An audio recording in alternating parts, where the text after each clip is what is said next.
a todas e a todos. Debo advertirvos en primeiro lugar que me enterei fai 5 minutos de que tiña que presentar Alberto Branco. Está moi ben, dixeronme, a excusa que me puxeron é que érame moi fácil de presentar, polo tanto, aquí estou 5 minutos despois presentando. E en primeiro lugar, agradecer a vosa presenza neste acto, agradecer, como sempre, o traballo da Biblioteca Municipal de Verín por organizar este ciclo de conferencias dedicado a don Eloi Luís André. Para presentar a Berto, poderíamos decir tantísimas cousas del, non? En primeiro lugar, que é Berto? Pois Berto é moitas cousas, é ensinante, é político, é escritor, e eu teño a gran sorte de ser amigo tamén, entón, bueno, efectivamente é tantas cousas, non? Desde un punto de vista máis académico, enxeñeiro técnico industrial, profesor de tecnoloxía de ensino secundario. Entre o 2005 e o 2009 foi director xeral de Montes da Consellería de Medio Rural, despois de ter pasado en varias legislaturas como concelleiro na Corporación de Verín. O motivo de telo xa aquí a súa relación co mundo de Eloi Luís André, no seu traballo conflito de intereses no Camiño de Ferro de Zamora a Ourense. Alberto Branco ten escrito tamén novelas como Arcadia ou Códice Esmeralda, non? Se non me lembro mal, non teño tan mala memoria, entre outros, e xa en breve sacará unha nova novela, non? Para min é un placer presentalo. Eu sempre digo que é o meu pai político, sen dúbida o 60% dos meus coñecementos e o meu compromiso político ven del, polo tanto estarei eternamente agradecido, que sen dúbida o sitio que ocupo hoxe pois nun porcentaxe moi elevado da súa responsabilidade. Por lo tanto, deixo vos xa con Alberto Branco e agradecervos de novo a vosa presenza aquí.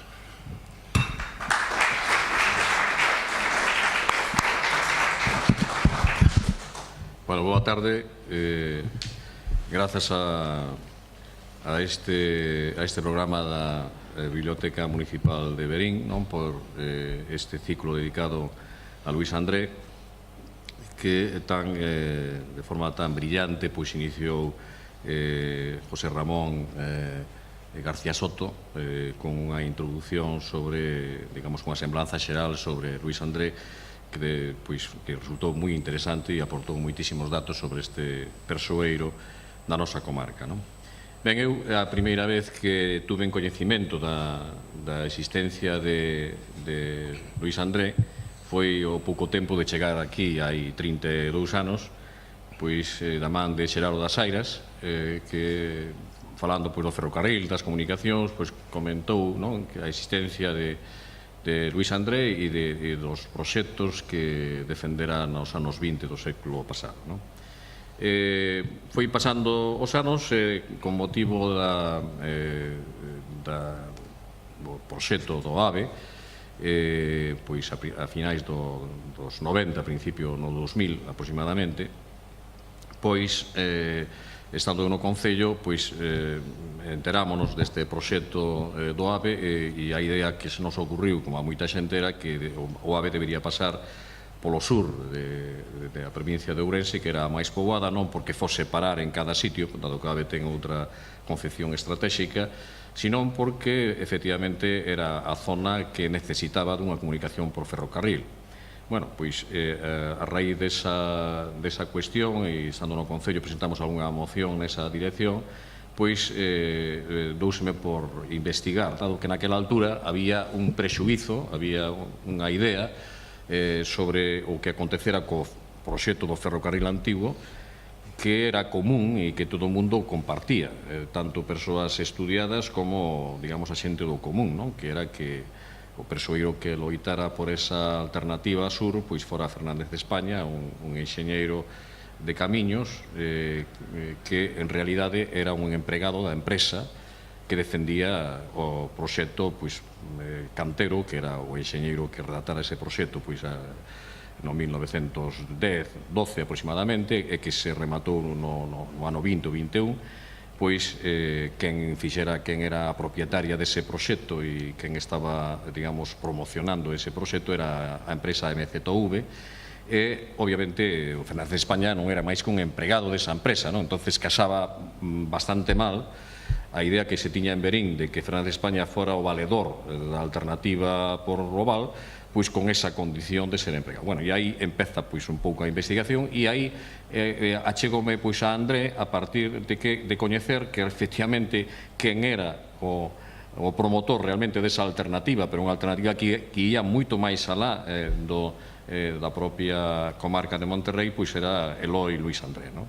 Realmente el era, digamos, o autor intelectual da alternativa polo sur de Ourense, polo sur de Galicia, e esa estrategia, pois esa idea que tiña ese proxecto, era un proxecto que formaba parte da súa concepción das comunicacións a nivel de Estado e a nivel de Europa, non? De tal maneira que nesa concepción pois non solamente estaba Verín, estaba a Galiza, estaba a Galiza Sur, estaba Portugal, estaba o resto de España e estaba, por suposto, o resto de Europa, non? Entonces, o caso de André, é dicir, cando eu entro en coñecimento coa documentación existente, non?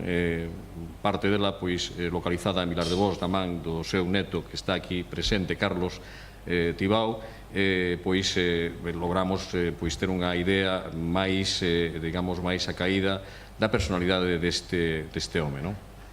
Por lo tanto, o que eu vou a desenvolver, a ver se que eu son un pouco enrollado e probablemente bote máis tempo do que sea xa necesario, non? Ou pertinente. Entón, bueno, simplemente decir que a cuestión de André relacionada, porque vou a centrarme exclusivamente na cuestión das comunicacións ferroviarias, non? E na concepción que tiña André das comunicacións, non? Isto non é unha cousa que xurdira ni moito menos cando se estaba redactando incluso o proxecto de comunicación de Madrid a Coruña, que é realmente o proxecto orixinal, logo bifurcábase en Ourense e cara a Vigo. A idea que tiña, que foi, digamos, que foi fraguando Luis André, vense fraguando prácticamente desde principios de século. É dicir, xa no 1900 hai xa un primeiro artigo de André onde o que fai unha proposta de liña férrea dende Monforte a Zamora, dado que hai pois hai unha parte dos itinerarios que estaban feitos naquela altura e André, pois con esta proposta para a solución do problema da comunicación ferroviaria daquel momento histórico, pois facía unha proposta que se aforrarían aproximadamente uns 111 kilómetros daquela, non? Daquela, pois é un primeiro artigo, acaba de sair da universidade, digamos, é unha primeira aproximación a esa cuestión, non? Este é un artigo que localicei pois na prensa da época e creo que pode ser un dos primeiros sobre este aspecto, non? Probablemente hai algúns máis, non? Pero isto logo volve no 1902 a falar sobre o tema das comunicacións, pois en relación coa exportación do gando, non? Hai un gran debate en Madrid, non? André, pois, que é unha persona que lle gusta, digamos, intervir nos asuntos con coñecimento de causa, non? Incluso por coñecimento directo dos asuntos, non a través de terceiros, nin por outro tipo de consideracións. É unha persona, digamos, metódica e, obviamente, honesta desde o punto de vista intelectual de dar alternativas pensadas e non simplemente por un ruxe do que escoita, digamos, a través de outros compañeros ou dos medios de comunicación. Entonces, o que el analiza naquel momento é que o gran problema que decían en Madrid que subira moitísimo o precio da carne porque había un exceso da cabana gandeira e iso que facía que exportaran ao norte de Europa, sobre todo a Inglaterra. O gando galego exportábase naquela altura pois con frecuencia a Inglaterra, era un mercado moi importante e o precio subía simplemente porque hubo unha devaluación monetaria. Entonces, digamos que a exportación facíase enormemente ventaxosa pois para os gandeiros galegos e por eso era máis fácil para os gandeiros galegos levar o gando a Inglaterra que leválo a Madrid, entre outras cousas porque as comunicacións eran horripilantes, non? Entón, bueno, el puxo xa os puntos sobre as íes nesa época tan temprana como é 1902, non?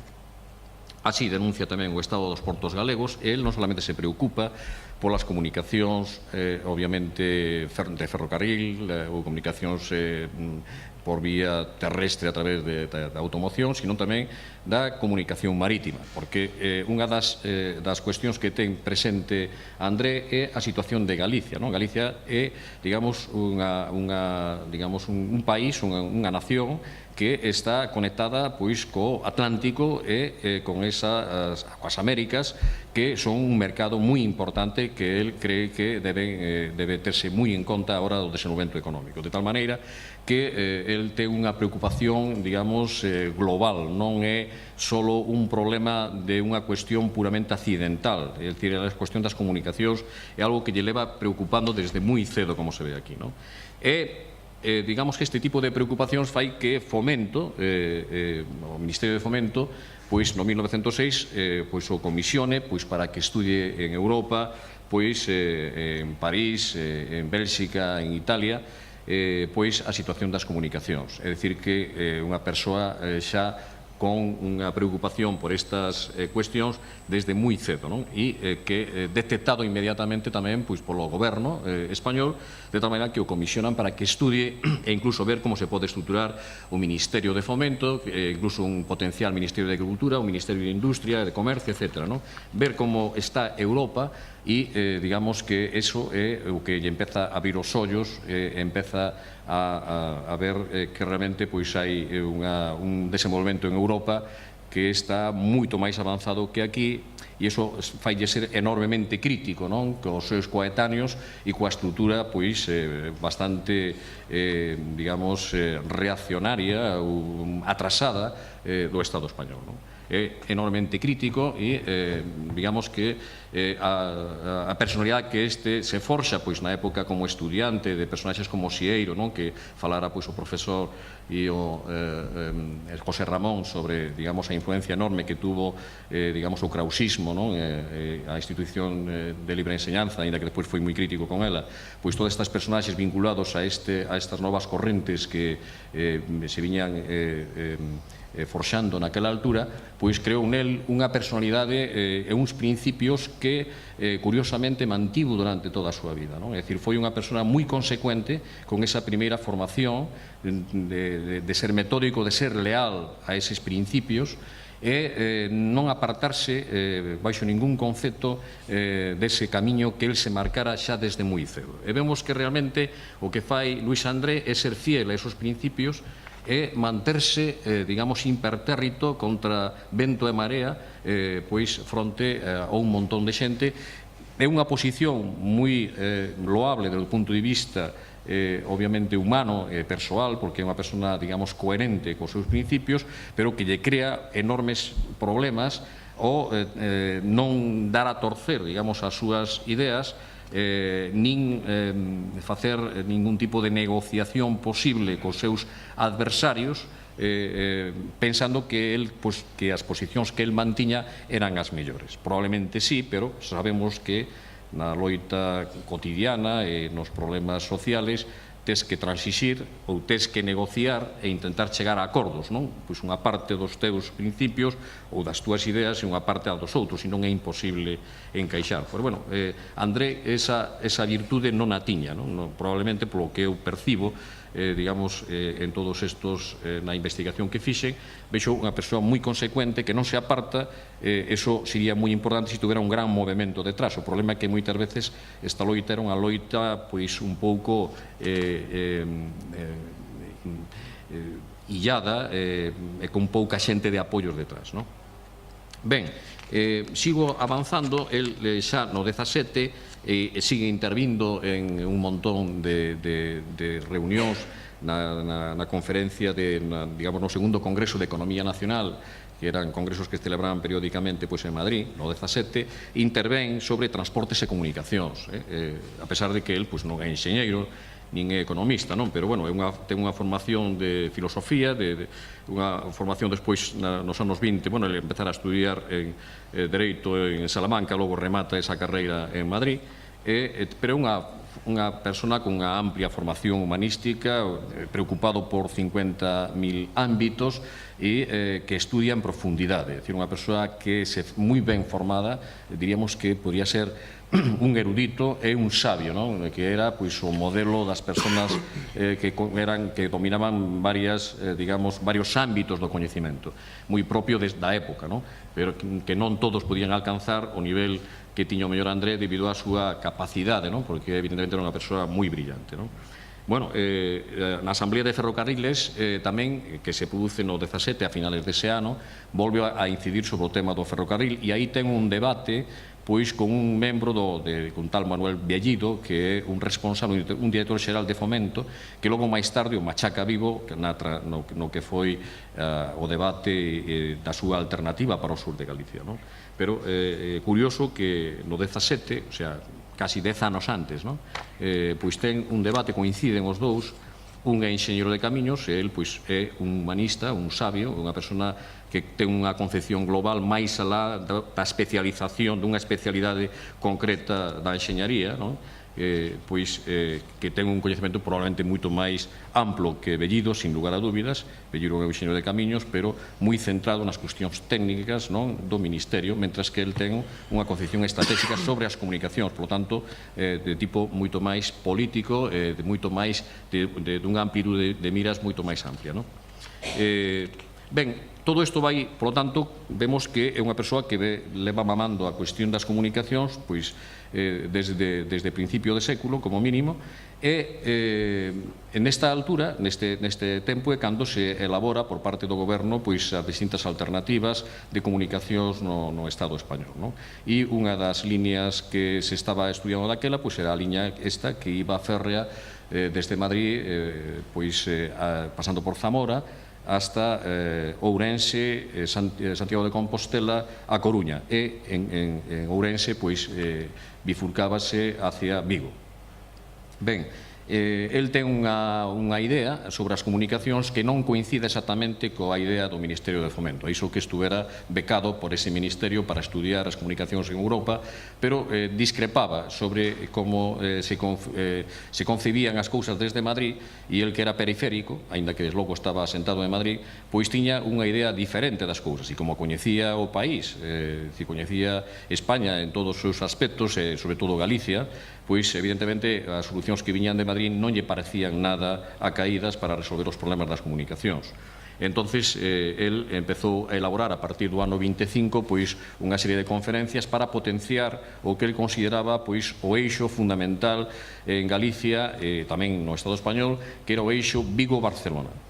Para el, ese eixo era un eixo vital. Primeiro, porque en Vigo, que consideraba unha cidade modélica fronte ás outras cidades galegas, para ele era a capital natural de Galicia, ou a capital de facto porque era máis dinámica, evidentemente estaba crecendo muitísimo nesa época, no 19 Vigo creceu prácticamente desde a nada, convertirse na primeira ou na segunda cidade máis importante de Galicia, fronte, pois obviamente a Coruña, que era ou non vai máis pois hasta o século XIX, pero que depois vai devecendo, debido a que é unha cidade, pois evidentemente comercial, pero non industrial, e evidentemente quen son os que en Vigo pois están levando este desenvolvemento económico puxante, non? Nesa época, pois eran obviamente os fomentadores cataláns, non? Que eran os que realmente dinamizaron e deron unha volta aos sistemas productivos que había pois no litoral galego, pois das salazóns clásicas ás conserveiras e a construción naval e evidentemente a concentración de grandes masas de persoas pois en Vigo, onde se fomenta pois o comercio, a construción e todo, e iso pois ligado pois á calidade de porto, non? Transoceánico que ten Vigo, pois evidentemente isto pois dalle digamos un punto, un valor estratégico enorme, e por iso ele considera que ese é o punto no que a partir de aí había que desenvolver Galicia, non? Que por lo tanto Vigo necesitaba unhas comunicacións estratégicas e a onde tiñan que ir os produtos, obviamente o resto de España, a Portugal, obviamente as Américas e o norte de Europa, e iso había que facelo por terra, mar e aire, por decirlo de alguna maneira así didáctica. Entón, evidentemente, esta concepción estratégica, que, bueno, por logo podríamos verlo en algún mapa, o que pasa que non se ve, eu non podo mirar desde aquí, vai pasando aí buscado. Fai algo. Mira, hai un mapa largo, pasa máis. Este. Bueno, ese é un mapa que encontrei en Vilar de Bos, donde el está sobrescrito, ¿no?, sobre un mapa de España, sobrescrito, digamos, a concepción das comunicacións que el tiña, que son as líneas que non se ven moi ben, son as líneas que están máis recalcadas, pasa que aí non se ve moi ben. Pero, bueno, para non perder o tempo mirando o mapa que parece que os medios hoxe non están así moi ao noso favor, os medios técnicos, digamos que el o que tiña era unha concepción estratégica que discrepaba de plano co Ministerio de Fomento e, polo tanto, tamén co Colexio de Enxeñeiros. Ainda que o Colexio de Enxeñeiros era un lobby moi importante dentro do Colexio de Enxeñeiros de Camiños, era un lobby moi importante dentro do Ministerio de Fomento, pero, efectivamente, quen decidían aí eran os políticos. Os enxeñeiros facían os planos e facían o que lle mandaban, non? Pero tamén había unha concepción centralista, porque o Colexio de Enxeñeiros de Camiños de Madrid pois era un colexio de elites e, obviamente, pois aínda que eran técnicos, tamén estaban en total sintonía ou en gran sintonía con, digamos, a clase política gobernante en Madrid, non? Aínda que había discrepantes, non cabe dúbida, non? Entonces, aí empeza, supoño que xa habría os seus máis ou menos no segundo Congreso de Economía, pois no 17, con Bellido, e isto pois vai en aumento. Bellido xa teñas gardadas a Luís André, e cando André no 25 empeza xa a promocionar esta alternativa, que é unha alternativa basada na economía, é dicir, cales son os puntos máis puxantes e cales son as vías de comunicación que necesitan para expandirse e xenerar máis economía a partir de aí, pois entón eso evidentemente entra en contradición co modelo madrileño e co modelo de fomento, e obviamente cos modelos daquela época, non? Da época que veñen da época da reina Isabel II e posteriormente pois xa na época de Primo de Rivera, donde Primo de Rivera é moi sensible obviamente ás cuestións das comunicacións, pero coa visión obviamente centralista que ten planteada desde as elites españolas, non? É dicir, non hai un cambio en absoluto máis que en cuestións de outro tipo, donde evidentemente pois Primo de Rivera discrepa, non? Pois dedícase a cazar, por exemplo, liberales, que é o que fai Primo de Rivera coa súa ditadura, pero en outras concepcións si fomenta, hai que recoñecerlle que fixo un gran avance nas comunicacións, pero non hai na concepción, digamos, do Estado, non hai diferencias, e André mantén unha discrepancia importante. Entón, no 25 empeza a promocionar esa alternativa, fai conferencias en Vigo ante a Asamblea de empresarios, de comerciantes, pois de xente vinculada ás conserveiras, á construcción naval, e en Vigo, pois no 25, pois ten un gran apoio. O galeguismo político de Paz Andrade a través do Diario Galicia, pois apoio de forma clarísima, todos os galeguistas, porque el ten moita relación cos galeguistas. Non quero entrar agora nese tema, porque é un tema, digamos, que é interesante tamén, pero para non perder máis tempo non entrarei nesa cuestión galeguista polo miúdo, simplemente decir que os